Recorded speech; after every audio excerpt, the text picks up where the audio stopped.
Yes. Hi, my name is Ravi Subramanian. I'm the Director for Industry Solutions, focused on smart manufacturing for HiveMQ.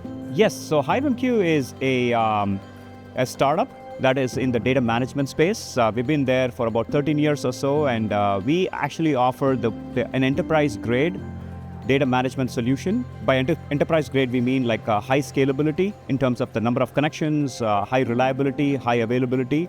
And we essentially help a lot of our customers like Mercedes-Benz, Unilever, and others connect up all of their factories. They have like 40 plus factory locations. So all of the data coming from like different factory locations into a centralized repository so that they can do analytics. So we are in the business of ensuring that the data is available, it is good quality, it is curated, to prepare yourself to do the analytics, because what customers typically do is like they just dump it into a data lake and then hope that it works. But like we actually ensure that the data is in the proper form so that when they take it and then run like analytics with it, it's good to go. Yeah, so first of all, I'm local here in Chicago and I'm happy to be here at Renaissance Schaumburg, and this is a great event.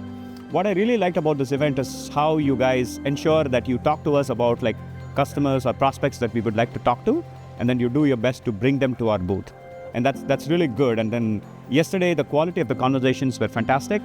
We really had like very deep level conversations about what we do and some of the new things that we're working on around distributed data compute. It really resonated with people. And I really felt this conference is very unique that way. So we're really glad that we're here.